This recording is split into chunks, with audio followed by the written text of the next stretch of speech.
What's good, guys? So we're in June now. I think everybody's waiting for Lightning Overdrive to drop, so everything's gonna be legal, and we're waiting for a ban list, which should be in like 2 weeks. But today, I talked endlessly about like the meta decks and all that. I gave you guys deck lists of that. Everybody knows what those are, but I want to go over some rogue decks you guys can play for the June format. And what's important to know about the June format is most likely, no matter what the ban list does with the meta decks we have right now, I think Dragon's going to survive, but the big takeaway is Drytron and Tri Brigade are about to become very popular. Tri Brigade 100% is going to be a top tier deck. So all these decks are going to be good decks into both Drytron and Tri Brigade. So let's start off with Ultrageist. I think Ultrageist is forgotten about, but the engine is very strong still. Multi-Faker is still a crazy card, but there's a few other things selling me on Ultrageist right now. It's a trap deck that feels a little bit just like Eldritch, except it sometimes feels even faster than Eldritch, and everybody loves playing Eldritch. But I think Ultrageist is a strong contender, and Impermanence. I've talked about it nonstop. Impermanence is so good right now into Tri Brigade, and Impermanence isn't even bad into Drytron because they'll have the XYZ. So Impermanence Faker is literally an FTK against almost every deck. I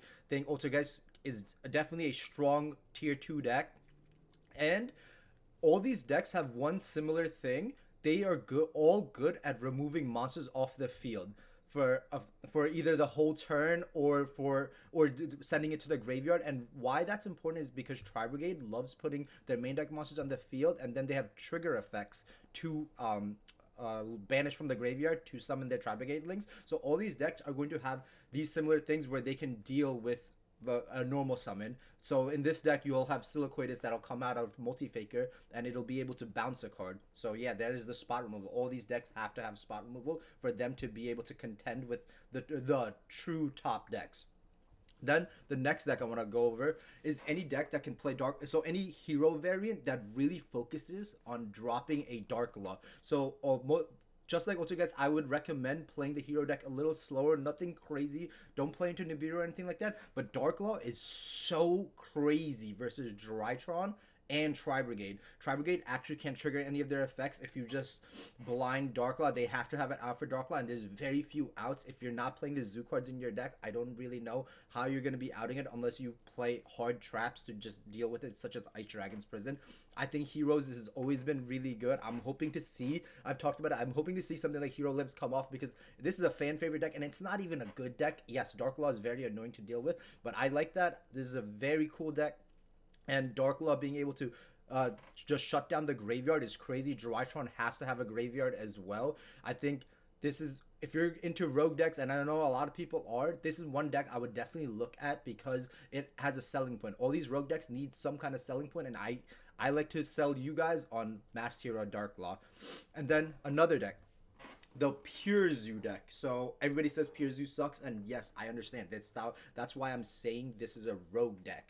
But let me sell you on Pure Zoo. So it has the spot removal with just like Dryden. Dryden can remove the monsters off the field from Tri Brigade. And the thing that's crazy about Pure Zoo is there's only 15, 16 engine cards.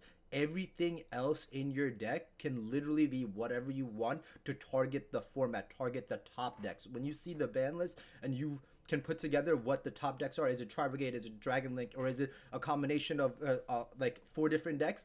You find the cards that cross over and hit all those 4 decks and just main as many hand traps or just spells, traps, chalice, IDP, whatever you want. This deck is very flexible. Even though Barrage is at 1, Dryden's at 1, I still think Pure Zoo is definitely playable and one of the top rogue decks. It's very simple.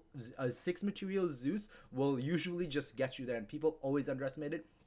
There's obvious weaknesses to most of these rogue decks, whether it's consistency or whether the ceiling isn't that high, because Piers Do does have an issue where the ceiling isn't high. It doesn't feel too good to pass on a Dryden. But if you want to play a rogue deck that actually is good into the format, I recommend playing Piers Do. You could play things like Dimensional Shifter, Bell, whatever you want. And that's the big selling point with the pure Zodiac deck over the Tri Brigade deck. You could just shove so many things. In the Tri Brigade deck, you don't have space because you have to fit the Zoo cards in, and the Tri Brigade engine is relatively big. So I recommend playing Pure Zoo, and I have one last rogue deck that is one of my fan favorites. And I have Beatrice here, but essentially any BA PK deck or just even pure BA with a lot of trap cards. And I talked about it. This has spot removal. Beatrice can send Farfa, and it does the same thing. It has spot removal, even if it's until the end of the turn. I still think that's good enough. Another selling point. Rusty is back. This deck is very close, I think, to almost being tier 1.5. The PKBA deck, the new PKs that recently dropped are so crazy. And Rusty is crazy because I've talked about Impermanence being good again, but so is Fogblade. Fogblade, you search 2 Fogblades throughout your combo. That's really good. And Fogblade shuts down Tri-Brigade pretty nicely. So I highly recommend trying out the PKB deck. This was in no order, but let me run it down. Ultrageist, any masked hero deck that revolves around summoning a Dark Law. The pure zoo deck, just because how efficient it is to shove other things other than just pure zoo cards. I don't think the selling point is the zoo cards themselves. The selling point is you have the space to play so many other cards.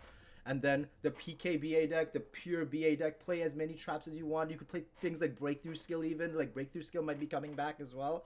But yeah, these are 4 rogue decks I highly recommend trying as everybody in June, as everybody's waiting for a ban list. And I don't think the ban list will do anything to these decks. If anything, they'll be even stronger than before.